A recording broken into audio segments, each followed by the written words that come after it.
Good morning to all. എൻ്റെ പ്രിയപ്പെട്ടവരെ, നിങ്ങൾക്കേവർക്കും ഷാലോം. ഞാൻ Reji Varghese Nazareth. Christian mirror media ഒരുക്കുന്ന അതിരാവിലെ തിരുസന്നിധിയിരുന്ന പ്രഭാത വചന ധ്യാനത്തിലേക്ക് ഏവർക്കും സ്വാഗതം. ശരീരത്തിന് മുറിവോ ക്ഷതമോ ഏൽപ്പിക്കാതെ അവരനെ കൊല്ലുന്നതിൽ ആനന്ദം കണ്ടെത്തുന്നവരുടെ നിര കൂടി വരികയാണ്.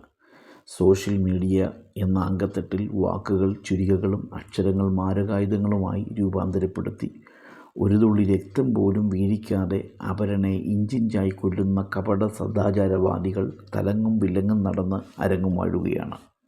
അതെ, വാക്കുകൾ കൊണ്ട് ആരോപണത്തിൻ്റെ അസ്ത്രവിന്യാസങ്ങൾ സൃഷ്ടിക്കുന്ന കൊലപാതകത്തിൻ്റെ അപാരത അക്ഷരാർത്ഥത്തിൽ നടുക്കം സൃഷ്ടിക്കുന്നു. ആത്മീയ ലോകത്തിൽ അനാവശ്യമായ വാക്കുകളുടെ പ്രയോഗം വരുത്തി തീർക്കുന്ന ദുരന്തങ്ങൾക്ക് കണക്കില്ല. ഈ പ്രഭാതത്തിലെ നമ്മുടെ വചനധ്യാനത്തിനായി 2 കൊരിന്ത്യർ 3:6 വാക്യം വായിക്കുന്നു. അക്ഷരം കൊല്ലുന്നു, ആത്മാവോ ജീവിപ്പിക്കുന്നു. വാക്കുകൾക്ക് വാളുകളേക്കാൾ മൂർച്ചയുണ്ട്. ആധിപത്യങ്ങൾക്കും അവസരങ്ങൾക്കും വേണ്ടി അശരണനെ ആക്രമിക്കുന്ന പതിവ് രാഷ്ട്രീയക്കാരിൽ നിന്നും ആത്മീയ ലോകത്തിൽ കടന്നുകൂടിയിട്ടുണ്ട്. ഒരുവരുടെ ശുശ്രൂഷയെ, ദൈവം ദാനം നൽകിയ കഴിവുകളെ അംഗീകരിക്കുന്നതിന് പകരം അവർ മനസ്സാ വാച കർമ്മണ അറിയാത്ത കാര്യാദികൾ പറഞ്ഞു വരുത്തുന്ന പ്രവണത ആത്മീയർക്ക് ഭൂഷണമല്ല. ആദരിച്ചില്ലെങ്കിലും അപമാനിക്കരുത്. പൗലോസ് അപ്പോസ്തലൻ കൊലോസ്യ ലേഖനത്തിൽ പറയുന്നു, നിങ്ങളുടെ വാക്ക് എപ്പോഴും കൃപയോടു കൂടിയതും ഉപ്പിനാൽ രുചി വരുത്തിയതുമായിരിക്കട്ടെ. ചില പരിഭാഷകളിൽ നിങ്ങളുടെ സംഭാഷണം ഹൃദ്യവും സരസവുമായിരിക്കട്ടെ. അങ്ങനെ ഓരോരുത്തരോടും സംസാരിക്കുവാൻ അറിയുക. നമ്മുടെ സംസാരങ്ങളിൽ ആത്മാവിൻ്റെ ഫലങ്ങൾ നിറഞ്ഞു നിന്നാൽ ശ്രോതാക്കളുടെ മനസ്സിൽ സന്തോഷത്തിൻ്റെ പൂക്കാലം വിരിയും. തൻ്റെ ആത്മീയ ജീവിതത്തെയും ദൗത്യത്തെയും ചോദ്യം ചെയ്യുന്ന ആരോപണങ്ങളും പരിഹാസങ്ങളും നിന്നെയുമൊക്കെ യഹൂദവാദികളും പരീശന്മാരും റോമൻ പടയാളികളുമെല്ലാം ചെളിവാരി എറിയും പോലെ നേർക്കുനേർ നിന്നെറിഞ്ഞപ്പോഴും സംയമനത്തോടെ നസറേത്തിലെ യേശു അതെല്ലാം സഹിച്ചു. താൽക്കാലിക സൗഭാഗ്യങ്ങൾക്കായി ആത്മീയതയുടെ ശുഭ്രവസ്ത്രം ധരിച്ച് അനാത്മികതയുടെ കൂലിത്തല്ലുകാരായി വിശ്വാസഗോളത്തിൽ സാധാരണക്കാരായ ദൈവമക്കളെ അടിച്ചമർത്തുന്ന പൈശാചിക തന്ത്രങ്ങൾക്ക് മുമ്പിൽ നാം സംയമനം പാലിക്കുക. യേശു പറഞ്ഞു, നിങ്ങളെ പഴിക്കുകയും ഉപദ്രവിക്കുകയും നിങ്ങളെക്കൊണ്ട് എല്ലാ തിന്മയും കളവായി പറയുകയും ചെയ്യുമ്പോൾ നിങ്ങൾ ഭാഗ്യവാന്മാർ. സ്വർഗത്തിൽ നിങ്ങളുടെ പ്രതിഫലം വലുതാകൊണ്ട് സന്തോഷിച്ചുല്ലസിക്കുവീൻ. നമ്മുടെ വാക്കുകളും സംസാരങ്ങളും അവരൻ്റെ സ്വകാര്യതയിൽ, വ്യക്തിജീവിതത്തിൽ, കർമ്മമണ്ഡലത്തിൽ, സർഗാത്മക കഴിവിൽ, ആത്മീയ ശുശ്രൂഷകളിൽ തടസ്സമാകുന്നുവെങ്കിൽ മനസാക്ഷിയുടെ അൾത്താരയിൽ കർത്താവിനോട് കുമ്പസരിക്കുക. പരിഹാസവും പരദൂഷണവും ആത്മീയ ലോകത്തിലെ വഴുവഴുപ്പാണ്.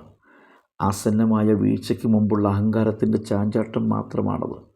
തെറ്റായ സൗഹൃദ കൂട്ടായ്മകളിലെ നേരം പോക്കുകളിൽ അവരെപ്പറ്റി പറയുന്ന നിറം പിടിപ്പിച്ച കഥകൾ പങ്കുവയ്ക്കുമ്പോൾ ഉണ്ടാകുന്ന ഗൗരവതരമായ രംഗങ്ങൾ ചുടുകാട് പോലെ അനേകരുടെ മനസ്സിൽ കത്തിക്കൊണ്ടിരിക്കും.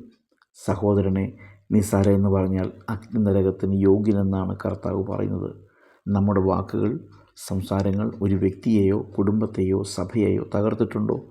ഇന്നലകളിലെ ചെയ്തികൾ മനസ്സിൽ കുറ്റബോധത്തിൻ്റെ തിരമാലകൾ അടിപ്പിക്കുന്നുണ്ടോ?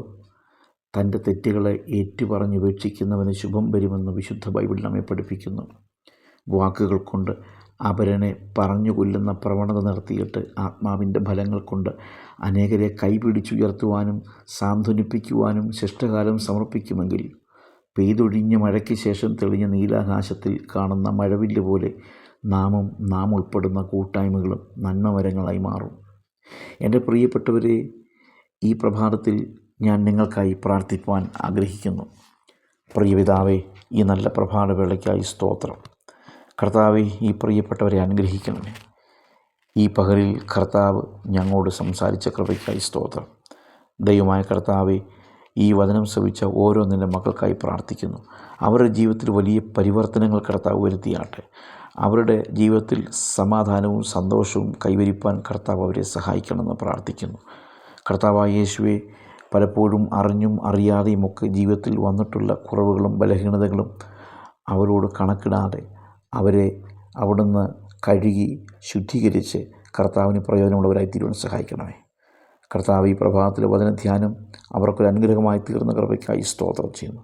കർത്താവ് അവരെ ധാരാളമായി സഹായിക്കണമേ, അനുഗ്രഹിക്കണമെന്ന് പ്രാർത്ഥിക്കുന്നു. കർത്താവ്, ഞങ്ങളുടെ പ്രാർത്ഥന കേട്ടതിനായി സ്തോത്രം. യേശു ക്രിസ്തുവിൻ നാമത്തിൽ തന്നെ. God bless you. Have A good day.